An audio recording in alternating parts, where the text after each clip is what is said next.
Hi, I'm Kayla, and in this video I'll go over how to solve right angle triangles. So in this case, you've been given an angle and a side, or sometimes two sides and an angle, etc. So what you can do is use a couple of different methods. So when you have a right angle triangle, certain rules apply that wouldn't apply to non-right angle ones.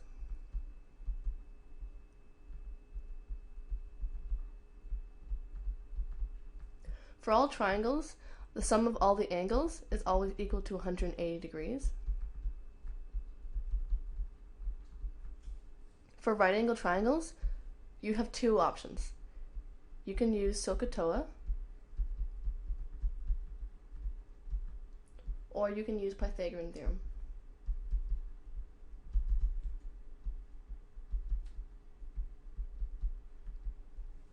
Okay, so what we do here is we look at this and we decide what we're going to use. Pythagorean theorem is normally used when you have two sides and you're looking for the third side. It doesn't include angles. So as soon as we're looking at an angle, we're asked for an angle, most likely we're going to have to use Sohcahtoa. In this example here, for the first one, we have a 30-degree angle, and the hypotenuse, which is the side directly across from the right angle, is 29.8. We're asked for this side over here. So this hypotenuse is always the one across from the angle, but the other sides, sometimes called the opposite or adjacent side, are not static, so they can change. So for solving for x, I'm going to use Sohcahtoa because I know that that can help me solve for a side if I know an angle and another side. So here, this 30 degrees is going to help me solve for x. So Sohcahtoa, you should already know, means sine theta is equal to opposite over hypotenuse, cos theta is equal to adjacent over hypotenuse, and tan theta is equal to opposite over adjacent, where the theta is an angle and these capital letters are representing the sides.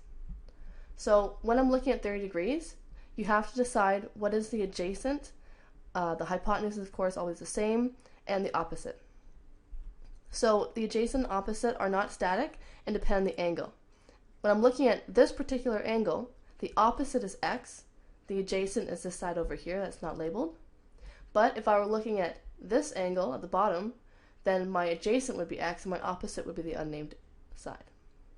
So because I'm looking at 30 degrees, I need to figure out what x is. In this case, it's O, the opposite, and I'm given h. So because I'm looking for opposite and I have h and I have my angle, therefore I'm going to use sine. When you go to pick one of these, you have to pick one that's going to leave you with one unknown and two knowns.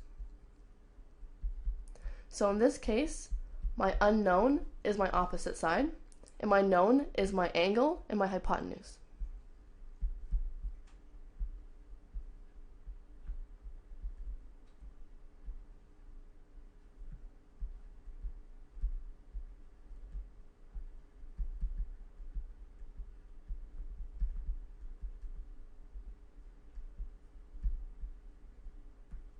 Okay, so now I've rearranged this so I have an expression for x. So the 29.8 came up over here. I multiplied it to the left because that gets rid of it, and the opposite of course was my x side. So now what I have is 29.8 times the sine of 30 degrees. So I would just put that in my calculator and have my answer. So for the second one, the 29.8 and the 30 degrees down here was just a way of showing the 30 degrees in a different spot and how that can change what expression you're using. So for the second one, where I have 30 degrees at the bottom, my x is on the left, it's adjacent to the 30 degrees. And of course the hypotenuse is the same. So in this case, I know, or I'm looking for a, I know my angle, I know my hypotenuse. I would have chosen the cos.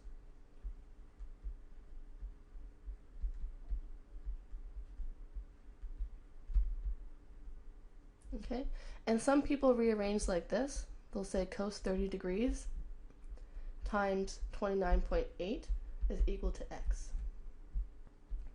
So that's not wrong, but a lot of people have a tendency to do, in their calculator, they'll do cos of 30 times 29.8, but that's not right. So if you put this in, you have to remember that you're doing the actual number, what cos of 30 degrees is, and then that whole thing times by 29.8.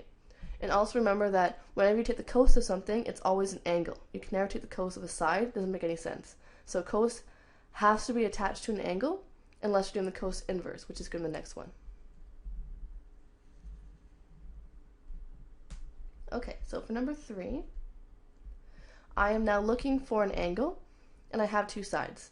So again, I think about what rules apply to this triangle. I say yes, it's a right angle triangle. Right away you should be saying 40 is the hypotenuse because it's opposite from that 90-degree angle. I say I can use Pythagorean theorem, but I'm not going to use that because I don't need this last third side for anything, and it's not being asked in the question. So that leaves me with Sohcahtoa again, and because I'm looking for an angle, that's normally where you're going to go. So I'm looking for this angle, and this is my relative angle. So 40 is the hypotenuse, and now I have to decide what 37 is. So I have two possible answers. Either it's opposite of this angle, or it's adjacent of the angle. And again, it's of the angle, not of the triangle. So 37 is opposite of this particular angle. So because I have the opposite and the hypotenuse, I'm going to choose sine. And that's what Sohcahtoa stands for. It's telling you S for sine, O for opposite, H for hypotenuse, and C for cosine, A for adjacent, so on.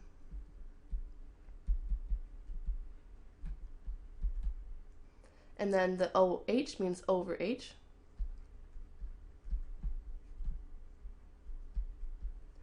Don't divide this until the end because you'll lose some decimals. So now what you have to say is, I'm solving for theta, which is my unknown angle that's asked from the question.